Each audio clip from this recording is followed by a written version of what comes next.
స్వాగతం సుస్వాగతం. ప్రభు prime political టీవీకి మీకు మరొకసారి స్వాగతం. ఈరోజు దగ్గుమల్ల ప్రసాదరావు గారు చిత్తూరు కాన్స్టిట్యున్సీ ఎంపీ, గౌరవ ఎంపీ గారితో మనం ఎంపీ గారిని అడుగుదాం. ఇప్పటి వరకు పార్లమెంట్ చిత్తూరులో కని విని ఎరుగని రీతిలో అనేకమైనటువంటి అభివృద్ధి కార్యక్రమాలు జరిగాయి.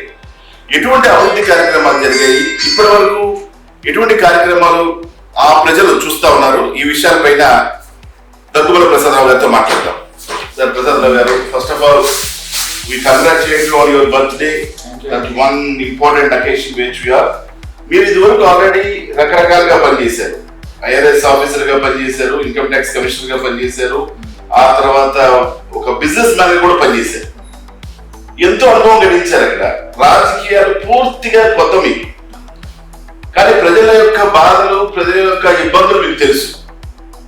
మీరు మీ యొక్క అనుభవంతో చూశారు, రకరకాలుగా దీన్ని పరిశోధించి కూడా చూసుంటారు. అయితే మీ అనుభవంలో చెప్పండి, అసలు మీరు రాజకీయాలకు ఎదురు రావాలనుకుంటారు, వచ్చిన తర్వాత మీరు పెను సంచలనమైనటువంటి అనేక కార్యక్రమాలు మీ నియోజకవర్గంలో చేశారు. అలా చేయడానికి ఇన్స్పిరేషన్ ఏంటి?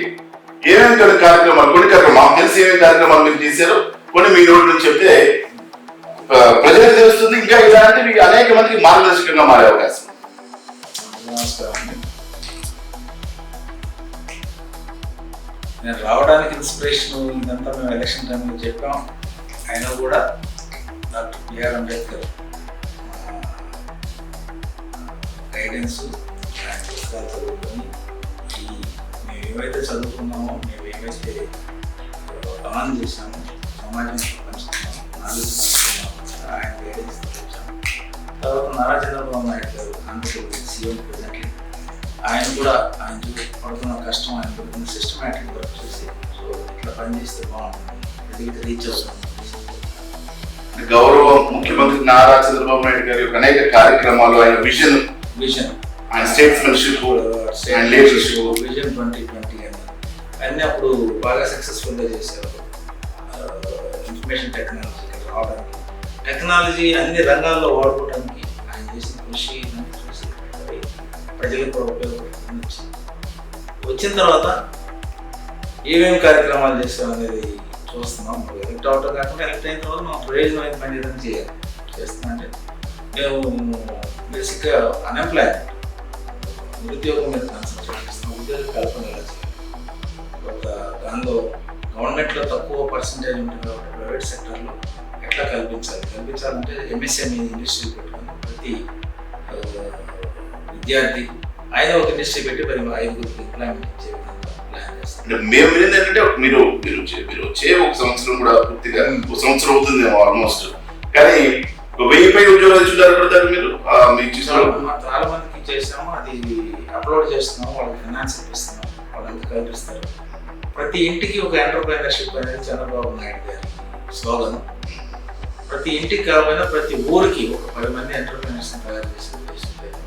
అంటే ఎంఎస్ఎంఈల ద్వారా వాళ్ళతో కంపెనీలు పెట్టించి వాళ్ళే ఒక 5 ఉద్యోగాలు ఇచ్చేట్టుగా ఏర్పాటు చేసి ఆ ఉన్న పథకాన్ని మీరు గట్టిగా ఇంప్లిమెంట్ అయ్యేట్టుగా మీ కాన్స్టిట్యున్సీలో, మీ నియోజకవర్గ పరిధిలో మీరు చేస్తారు. స్మాల్, చిన్నవి, మధ్య తరహావి, ఎంఎస్ఎంఈ అంటే ఎంటర్ప్రైనర్షిప్, చిన్నవి మధ్య తరహావి పెట్టుకుంటే వాళ్ళు బాగుపడతారు, వాళ్ళు ఇండస్ట్రియల్ ఫేవర్ కనపడతారు. దాన్ని చేస్తాం. అట్లాగే ఎడ్యుకేషన్ మీద కాన్సన్ట్రేట్ చేస్తాం. Doctor BR Ambedkar education is main tenet to develop. కాబట్టి అది దాని మీద ఎక్కువ కాన్సన్ట్రేట్ చేస్తున్నాం. ముందు ఎక్కడెక్కడైతే ఇన్ఫ్రాస్ట్రక్చర్ లేదు, ఆడపిల్లలు సోషల్ వెల్ఫేర్ హాస్టల్ ఆడపిల్లలు చేసి వాళ్ళకి ఇన్ఫ్రాస్ట్రక్చర్ ఇస్తున్నాం. వాళ్ళు ఉన్న చోట గురుకులుగా కాంపౌండ్ పెడుతున్నాం, వాళ్ళకి టాయిలెట్స్ ఫెసిలిటీస్ కల్పిస్తాం. టాయిలెట్స్ బాగాలేకపోతే రిన్యూవేట్ చేస్తాం, అది ఒకటి చేస్తాం. అలాగే వ్యవసాయదారులకు ఏం పని వస్తాయని చెప్పి వాటికి స్టడీ చేస్తున్నాం. సో ఇట్లా మాకు మ్యాంగో ఎక్కువ వస్తుంది. మ్యాంగో గ్రోయర్స్కి, మ్యాంగో ప్రాసెసర్స్కి బ్యాలెన్స్ స్ట్రైక్ చేయడం కోసం ట్రై చేస్తాం. అంటే మీరు కాన్సన్ట్రేషన్ ఏదైతే బేసిక్ గా స్టేట్ ఇవ్వాల్సినటువంటి విద్య, వైద్యం కూడా చూస్తున్నాము, వ్యవసాయం చూస్తున్నాం. ఈ 4 మెయిన్గా చూస్తున్నాం. వైద్యం కూడా ఇన్ఫ్రాస్ట్రక్చర్ ల్యాకింగ్ ఉంది. వాటి ప్రొవైడ్ చేస్తే ప్రొఫెషనల్స్ ఉన్నారు, ఇన్ఫ్రాస్ట్రక్చర్ లేక ఇబ్బంది పడుతుంది, వాళ్ళు కూడా ప్రొవైడ్ చేస్తారు.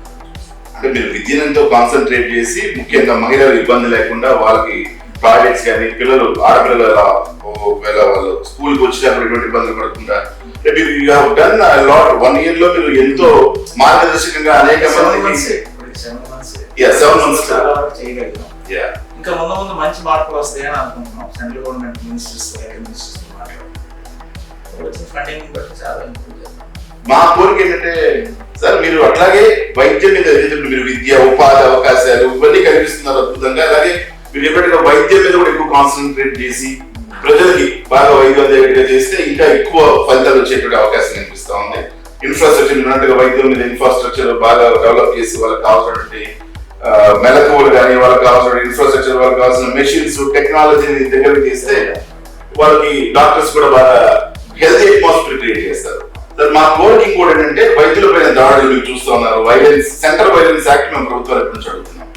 Central violence act against doctors నుంచి జరుగుతున్న దాడుల కోసం ప్రతి రాష్ట్రంలో ఎందుకంటే రాజశేఖర్ గవర్నమెంట్ పీరియడ్ లో ఒక వైలెన్స్ యాక్ట్ మాకు ఉంది. అది మూడేళ్ల కాన్స్టబుల్ టైం ఉండేసరికి 3 ఏళ్ళు దాటి 7 years అయితే అరెస్టులు లేకుండా ఉండడం వల్ల భయం లేకుండా అయిపోయింది. కాబట్టి మా కోరిక వైద్య సంఘం ఇండియన్ మెడికల్ అసోసియేషన్ తరఫు నుంచి మేము మిమ్మల్ని అడిగేది ఏంటంటే మాకు ఈ సెంట్రల్ ప్రొటెక్షన్ యాక్ట్ తీసుకొస్తే మాకు అద్భుతాలు జరుగుతాయి, డాక్టర్ మీద దాడులు తగ్గించబడతాయి.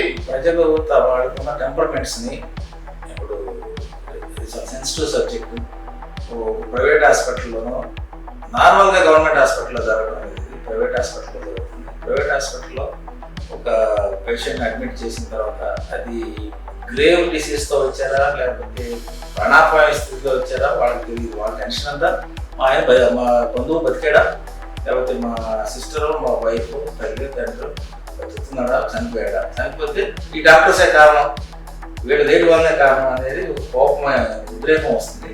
దాన్ని ఎంత బాగా చేయాలి అనేది మీరు అన్నట్టు సెంట్రల్ యాక్ట్ కూడా పాస్ చేస్తే వీళ్ళకి ప్రొటెక్షన్ దొరుకుతుంది. బట్ వాళ్ళకు కూడా ప్రొటెక్షన్ దొరకాలి. మీకు తెలుసు సోషల్గా ఎంత ఇంజస్టిస్ జరుగుతుంది. సో కన్జ్యూమర్ ప్రొటెక్షన్ లాగా పేషెంట్ ప్రొటెక్షన్ కూడా కావాలి. అవును సార్, కాదలేదు కానీ ఇప్పుడు జనరల్ గా ఎక్కువ శాతం గ్రేవ్ డిసీజ్ వచ్చిన తర్వాత హాస్పిటలైజ్ అయిన తర్వాత వాళ్ళ టెంపర్మెంట్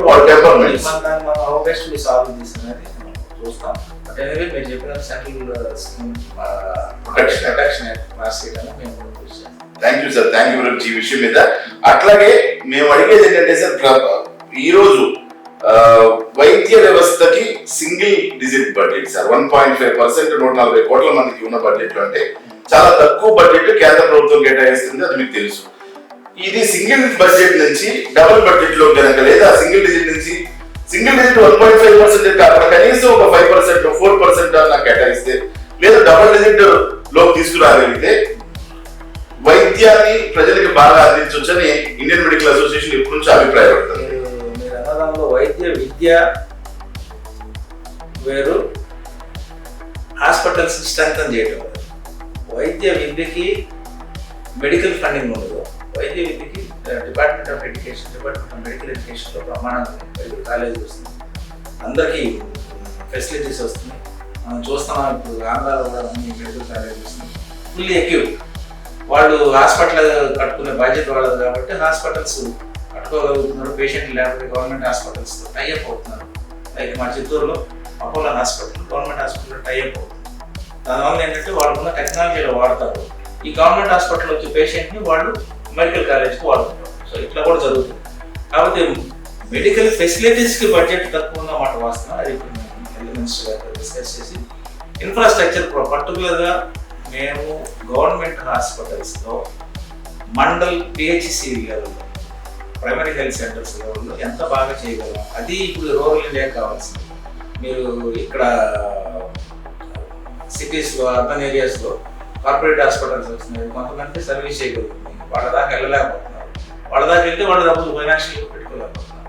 కాబట్టి వాటిని ఎంత స్ట్రెంగ్తన్ చేయాలి, వాటికి మనం ల్యాబ్ ఫెసిలిటీ ఇవ్వాలా, లేకపోతే స్కానింగ్ ఫెసిలిటీ ఇవ్వాలా, మిషన్స్ ఇవ్వాలా, లేకపోతే ఆ డాక్టర్స్కి ట్రైన్ చేయాలా, లేకపోతే సిస్టర్స్కి డ్రెస్సింగ్ రూమ్స్ కట్టాలా, లేకపోతే డాక్టర్స్కి డ్రెస్సింగ్ రూమ్ కట్టాలా, వాళ్ళకి డ్రెస్ చేంజింగ్ రూమ్స్, వీటి గురించి ఎక్కువ కాన్సన్ట్రేషన్ బడ్జెట్ తక్కువ అవడం ఇప్పుడు ట్రై చేస్తాం. అంటే ఇంకోటి మెడికల్ విద్యకి అయితే మాత్రం సఫిషియెంట్ గా ఉంది. ఇప్పుడు గవర్నమెంట్ శాంక్షన్ చేసిన వెంటనే అన్ని వస్తాయి. అంటే ప్రాథమిక వైద్యాన్ని సార్ బలోపేతం చేయాల్సిన అవసరం ఉంది సార్. ఎందుకంటే మనకి ప్రాథమిక వైద్యం అంటే primary health care system lower root level వరకు చాలా అద్భుతంగా మన సిస్టమ్ ఉంది.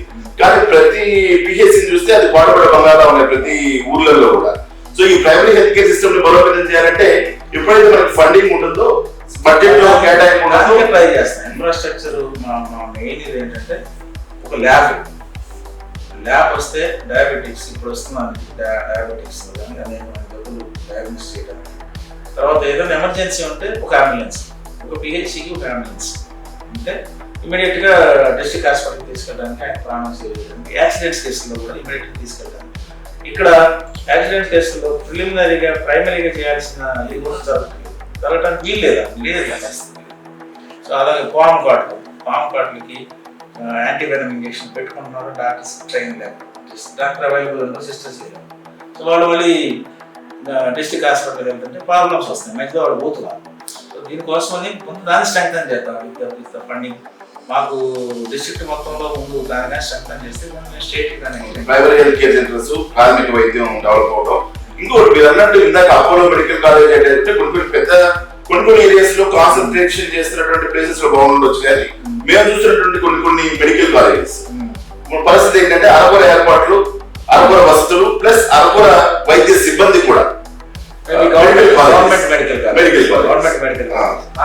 ఈ ఇబ్బందులు అంటే కొత్తగా పెడుతున్నటువంటి పుట్టుకొస్తున్నటువంటి మెడికల్ కాలేజీలో కూడా ఈ ప్రాబ్లమ్స్ అన్ని ఉన్నాయి. ఇది కూడా మీ దృష్టికి తీసుకొస్తున్నాం. దీని మీద కూడా మీరు చర్యలు తీసుకోవడం ప్రాథమికంగా పిహెచ్సి స్ట్రెంగ్తన్ చేద్దామని చూస్తున్నాం. తర్వాత ఇవన్నీ thank you sir, thank you very much sir. మీరు అనేకమైన విషయాలు తెలియజేశారు. అంతేకాకుండా మీరు ఇట్లాంటి జన్మదినాలు అనేకమైన జరుపుకోవాలి, ప్రజలకు ఇంకా ఎంతో మంచి చేయాలి. మీరు ఎంపీగా ఉండి చిత్తూరు కాన్స్టిట్యున్సీ అంతా కూడా బాగుండాలి. అట్లాగా మాకు అనేక జిల్లాల్లో కూడా ఈ సమస్యలు ఉన్నాయి వైద్యులకి. వీటన్నిటి కూడా మీరు కొంచెం గర్వెత్తి పార్లమెంట్ లో మాట్లాడాలని ఆశిస్తున్నాం సార్. ప్రభుత్వ పొలిటికల్ టీవీ నుంచి మీకు నమస్కారాలు, ధన్యవాదాలు sir. Thank you very much sir. Thank you.